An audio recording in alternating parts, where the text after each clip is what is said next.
Sara. Hi Amber. Are you okay? Yeah, I'm good, thank you. Good. Just did Lego on Zoom with you. Yeah, Yeah, so we've yeah. actually spent quite a lot of time together this week, haven't we? It's been quite We nice. have, yeah. Yeah. So this morning actually this is going to be played in the evening. So this evening we are going to be just hearing a bit about your testimony and your story with God. And obviously, like most of us know you, and we know that you grew up in church. What is your earliest memory of church? Mm. Yeah, this is quite hard, but I think of church at St John's was so my family, we lived in Singapore for 2 years, and my earliest memory is we had just come back, and I remember my mum telling me that we need to go into this really scary building that is Wickham Court School, and she was like, you need to go in there because that's where the children go. And this was before we were in the service first. And I was like terrified because I just remember this scary building and coming back and being in England again and just being told to go into a scary building. I mean, told that's where the children were. So I think that's probably my earliest memory of church. I think I just remember being terrified of it and being like, what is going on? My mum was like, you know this, you were here 2 years ago, and I obviously didn't because I was 3 then, so I could not remember anything. But yeah, that's probably my earliest memory of church as a whole, was that rather scary experience. Yeah. So you came back here when you were 5, did you? Yes, just before I started school. So beforehand I was in like creche and stuff, so I'd never actually been in the scary school. Well, it's not scary, but it is a bit intimidating. Yeah. So many corridors, like, to work out where. After like a month, it felt very natural. I knew my way around it, but at that point, I was like, "What on earth is this place?" So yeah, I remember that really distinctively actually, and just being like, "What is this?" And also like, I think like obviously Singapore is like a very different country, so like I don't think we went to church there. So I think also like coming into such a building like St John's was obviously also a new experience in my memory, because obviously I had been in there before, but I didn't remember it because obviously I was very young. Yeah. And how did you view church and God as a kid? I don't know. I don't have that good a memory of childhood, and that's bad. I don't know why. My memory floors me, but I do remember going to New Wine and doing all the kids stuff there, and I remember coming back. I remember feeling like, yeah, like this is something I believe, and I remember always having this longing to want to read my Bible, but never really understanding it, especially as a child. I think when I was 8, I got a proper Bible, like one with all like the actual words and no pictures. And I just looked at it and I was like, yeah, I'm an adult now. I have a proper Bible, but I never actually read it because I was too scared. And like I think hearing Bible stories in Sunday school and stuff, I became well versed in them, and I kind of felt like, oh, but I know them, so I don't necessarily need to read them within my Bible. So yeah, I think I remember that kind of feeling like I knew everything, and I was like, I just know it all. It's fine. I believe this. I know it. But I think there's also like a childhood wonder about it, and I think the stuff that I can't fathom now as a child, like, yeah, sure, like you're a bit more you believe it a little bit more. Like when I still believe it now, but whenever I do New Wine, I'm blown away by the children's like awe, or the stories and this childlike love. And I think that's, if anything, that's from my childhood self, is what I'm trying to bring into my adult, is just that awe and wonder. So yeah, I don't distinctly remember, but I just as a whole, I love that. So now you are obviously at uni, and you have gone to uni and you've established yourself in a church, and I've got all sorts of references for Christian events and whatnot that you've been involved in, and doing amazing stuff, and also got involved in your Christian union at uni and things like that. So how did you go from the kind of kids who grew up in church and who kind of had those Bible stories that she knew, didn't necessarily attach that to her Bible, but now to being kind of actually you really love Jesus. And so I go to the University of Kent, which isn't too far from us, which is really nice. And I think if you go to St John's, as many of you will know, during the summer of 2019, was it 19 or 18? I can't remember, my years are blurry. My mum got diagnosed with cancer, and that was quite an interesting time. I just finished my A-level exams. I felt like confident in my faith. I'd been baptized. I was like, yeah, like I believe this, but I think still a part of me hadn't actually investigated it for myself. Like I was riding this wave of conference, feeling great, like Soul Survivor, feeling amazing, feeling pumped up, coming home within a month back to my normal way, and not really diving deeper, just plodding along. And I think that summer that mum got diagnosed, I felt very upset, I felt angry, and I think that was probably my biggest turning point or moment, because definitely before I was just riding this wave that so many people ride, of the high and then the low, and then another conference, then a low, and then another conference. And during that hard time, I just really felt myself calling out to God and being like, you know, God, like I'm about to start a whole new life, like I'm about to go and be independent, like I need you to be with me in this. I can't do this by myself, I can't cope on my own. And through that cry and that call, I just felt overwhelming love and grace, and that just took over and took all this fear away. And I think it made me stand on my own, like metaphorically and also leaving home. And I think the biggest part of that was during that hard time, I turned to the Word, I turned to the Bible in a way I'd never done before. I had been kind of getting into Bible journaling, started colouring, like getting an Inspire Bible and like colouring it in. I was really enjoying that, but I still was on quite a shallow level of my understanding and knowledge. And I was still wanting more and striving for more, but I just don't think I knew it. So then during this season of mum not being very well, a big life change, I was like, right, I need to, you know, get into this. I need to do something to just get myself within the Word. So yeah, I just became really passionate about reading my Bible, and I was researching, and I was using like the Bible Project and podcasts, and I was just getting all this information I needed to just soak in His glory and just feel full and knowledgeable and know that He's got me through that time. And that just meant when I went to uni, I was raring to go. I wasn't going to live that, I wasn't going to ride that wave of, yeah, like I went to NSN and I did new wine that year and it was amazing. Like I love conferences, there's nothing wrong with conferences. But I was like, I'm not going to ride the wave and then fall. I'm going to stay. So when I went to uni, I was like, I'm going to get involved with CU right away. I'm going to do all this stuff so that, you know, that I don't not fall, because I don't know if that's the right word, but so that I stay with my heart and my eyes fixed on Jesus more than anything else, because I knew that such a big life change could cause such a shift. I think I've gone on a massive caveat, but yeah, and that just meant when I got to uni, I got involved with CU and I just did different things, and I found I was very lucky. I found my place at home in church at uni very quickly, which was really such a blessing. And quite a lot of people knew the situation going on with mum, and a lot of people were praying for her there, and obviously at St John's as well. And that was just such an amazing strengthening of community around me, and it just built me up in a way that I've never felt anything else before. And I think that time of such pain and worry actually brought the beauty of strength in my faith, and I am just so grateful for that, because I don't think I would be who I am today.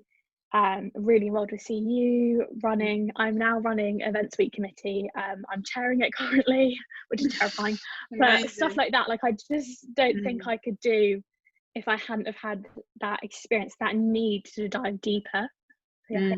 Massive.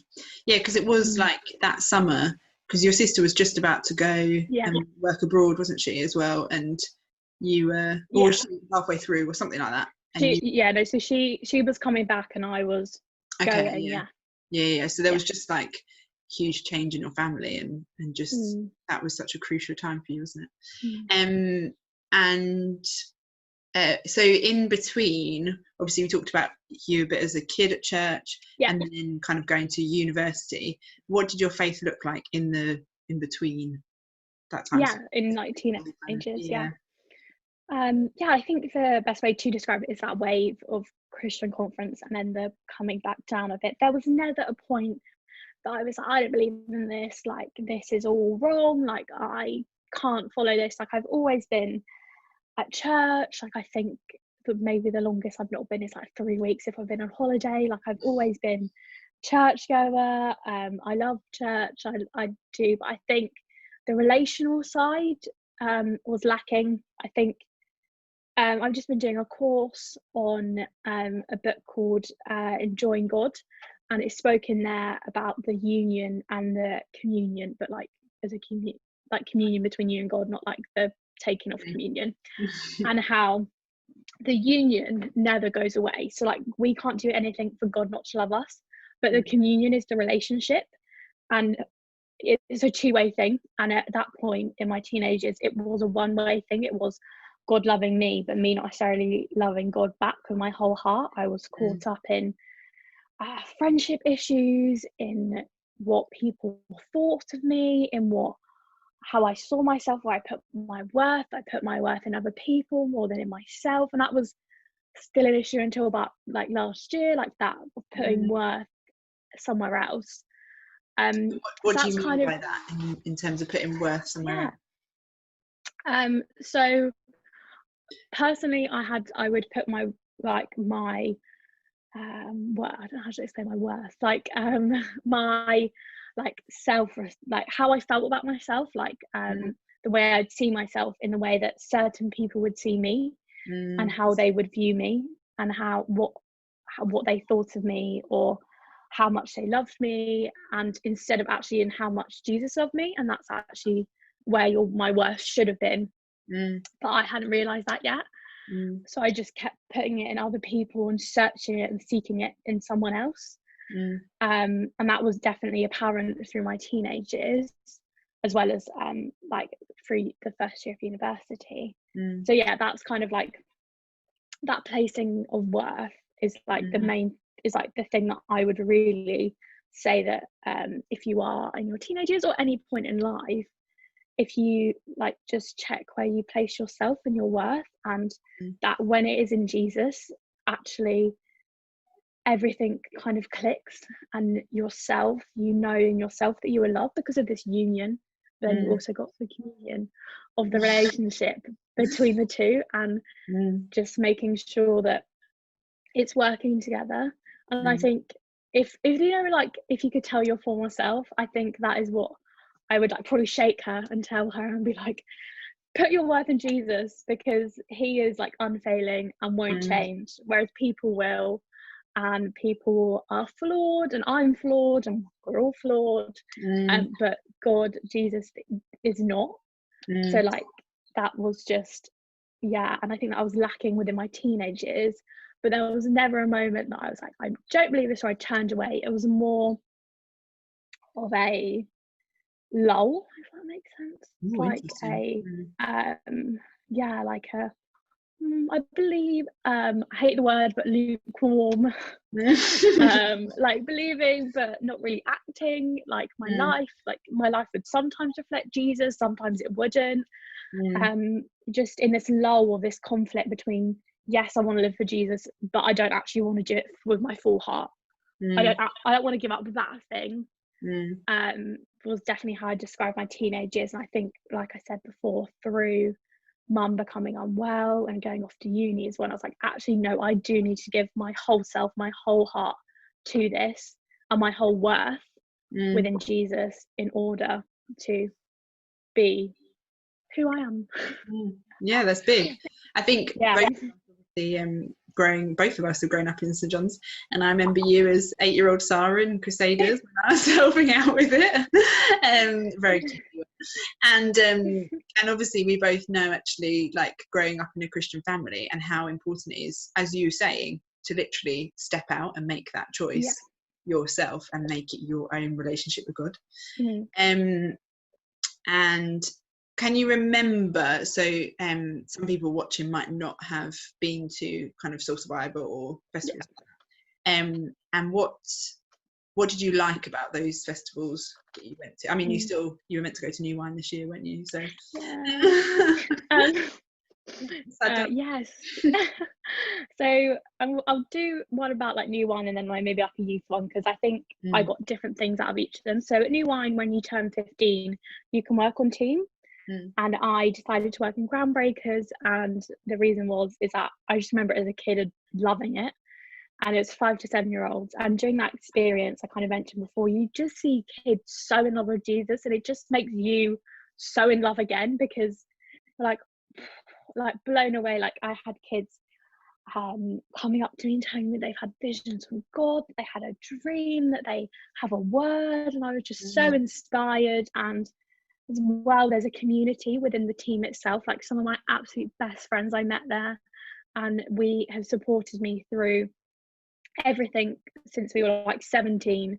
We have been through all the highs and lows in life together. So like that kind of really, that's why it has a place in my heart, being on team and serving, because you're not just serving, you're also getting receiving is the word. You're also receiving such grace and love and friendship from other people that actually, it's so worth it and so amazing. So if you want to do that, let me know.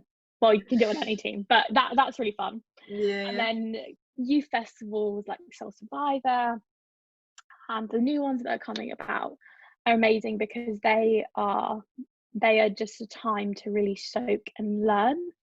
For me, like, I was I think, Amber, your testament to this, I always wanted to go to seminars, I always wanted to do all the things, like the meetings. I was really excited for them. Like, I didn't really care about the social events. I was much happier sitting in the marquee, drinking hot chocolate, but like not going to the raves, which, you know, if that's your thing, amazing. It just wasn't mine. So it caters to everyone, the youth events, but I think for me it was just getting this teaching that was tailored to you, that was tailored to youth, and kind of spoke about the issues that you were facing, like that spoke about pornography, that spoke about relationship issues, that spoke about I remember my first year at Soul Survivor, they did a whole week on relationships, and one night they dove into the book of Songs. I'd never even heard of that, and I was like, well, what is this? Like, what? Like, and I was like 14. I was like, what's going on?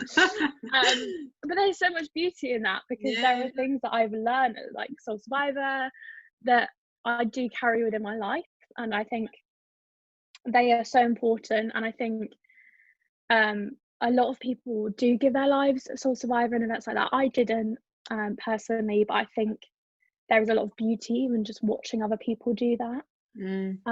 So yeah, I can't recommend them enough. Like, even if you hate camping, like, it's so worth it for the community. Eating together is like such a small thing, but it's just so fun. Like, I just love that. Like, I have friends who go to events like that and they all eat separately, like at youth events, like they just go buy their own food, and I'm like, oh no, I need the community of it, like this week of community and learning. It's just all of it together is just so amazing.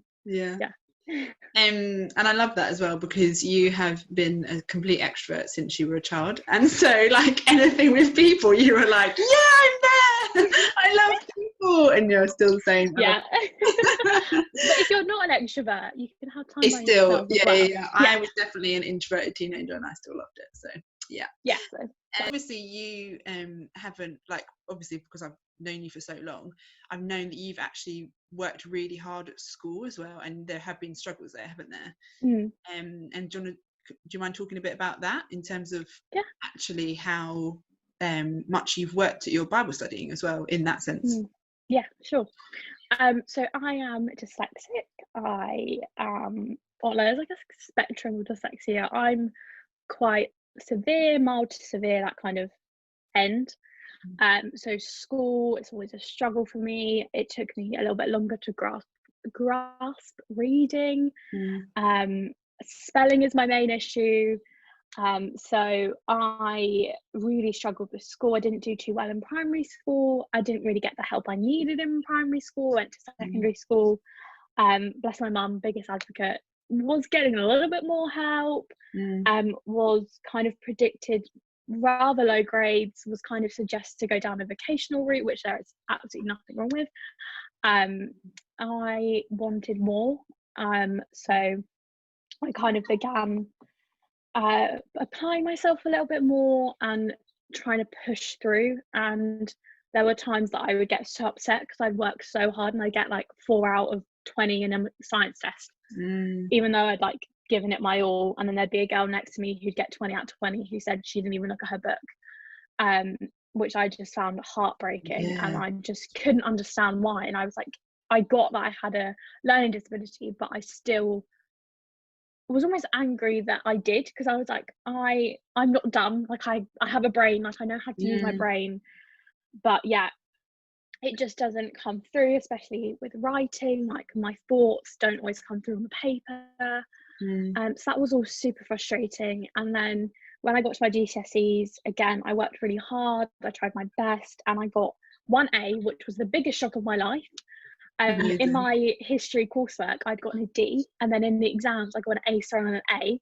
And I was just like, that's amazing. I thought they'd given me like someone else's results. I was like, I don't know what you're on about. My history teacher was very surprised as well. She was lovely. She was very surprised. We were all very surprised. Because I'd been like, I got a D in the mock. Like, it was a shock to everyone. And then I got, the rest of them were Bs and then a C in maths. So I got very good GCSE results for myself, considering I was predicted all Cs. Amazing. And then going into my A levels, I kind of came into my own academically, and I think that's also when I started to pick up the Bible more, because I felt more confident in myself and my ability to understand things. I did sociology, psychology, and government and politics at A level, and I fell in love with sociology and politics. Psychology, not so much. I just fell in love with them, and I fell in love with learning about it, and I actually had a passion for learning that I'd never had before, because I wanted to. So that just really also reflected within my Bible study, because actually I felt this confidence within myself that I can understand this. If I need to dig deeper, I can dig deeper. I can go find the resources. That's fine. I can do it. And I think that confidence within me, because I'd never been academically smart or good at like deciphering poetry, like, but I think through that confidence within myself, I was like, actually, I can do this. I can tackle this book that has been written a long time ago that is still highly relevant today. And through that confidence kind of grew my love and knowledge for the Bible, especially over the past year, and having just a newfound relationship with it and a newfound joy within it. Definitely came from it was attributed with my kind of academic like passion stepping up as well. But I would also say that I think I made a conscious decision within myself to dig deeper in the Bible, and I think that is a big step to make if you are longing for more of a communion with God. Taking that step to being, actually, I am going to be proactive, and I am going to try and read my Bible a day, like not in a beat yourself up if you don't, but if kind of a little bit more strict with yourself is how I found it the best way for me anyway, was that I'm going to read my Bible a day, and then through that I began to love and enjoy it, and just taking that step, like I kind of took the step in believing in myself when the teachers didn't really. I mean, they tried their best, but taking that step within myself academically was also a step I needed to take for my Bible and for my communion with God. And it does feel like the more, like, especially over the last, as you say, year and a half, the more that you've understood about God from the Bible, the more you've just fallen in love with him. And like, I think for me as well, obviously knowing you, being one of your youth leaders, I've just seen you like transform in that, and it is amazing. Like as you've stepped out and you've made those decisions and you've sought God more, like you've just transformed, Sarah. I mean, I always loved you, but you know what I mean. Yeah, no, I know. It is really funny, and like I think doing this course I'm doing at the moment on enjoying God, I think I do see how much that communion that I've been taking a lot more seriously over the past year, how actually that has shaped who I have become, and I am a completely different person than I was a year ago, and I hope to be a completely different person next year, because every year I want God to change and grow me more. So yeah. Love that. Also, can I just add that I know we both love stationery, and you have used that to kind of help your Bible studying, haven't you?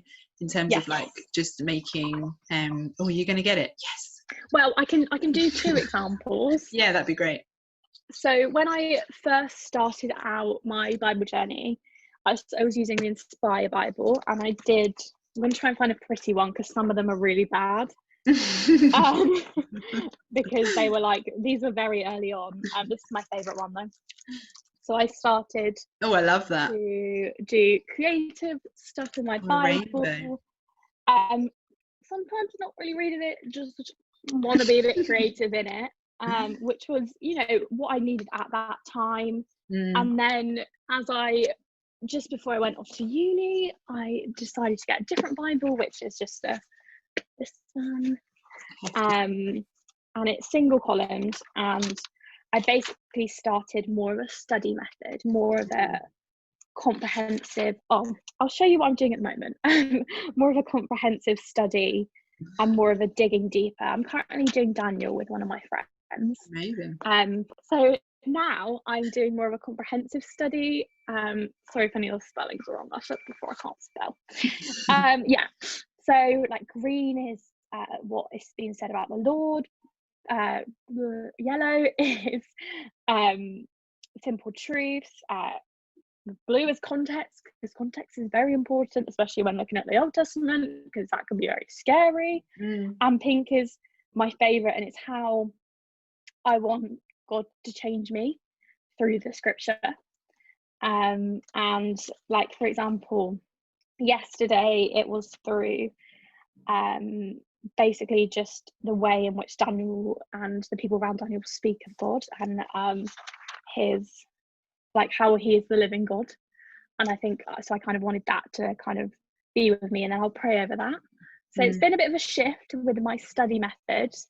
Through this study, I've just kind of grown, and I think, you know, maybe next year where study will be completely different. But there's so many YouTube videos, so many groups. There's like Bible journaling groups that you can join to just dig deeper and start. If you're a creative person, you can paint all over it, even if you feel like that's wrong, you know, or you can have a separate like folder for your painting of Bible verses and stuff like that. Like I've recently been doing like little cards, love them, and stuff like that. Yeah, like I think I've kind of embraced my more creative while also digging deeper side of Bible study to really bring me in. And I think every person will have a different way for them, but it's the trial and error of trying to find it. Like with my Inspire Bible, like after a while I was like, actually this isn't working for me, I'm not digging deep enough, so I switched it up. But I think again, taking that step into communion, you're able to start that transition of seeing actually what Bible study method does work for me. What do I like, what don't I like?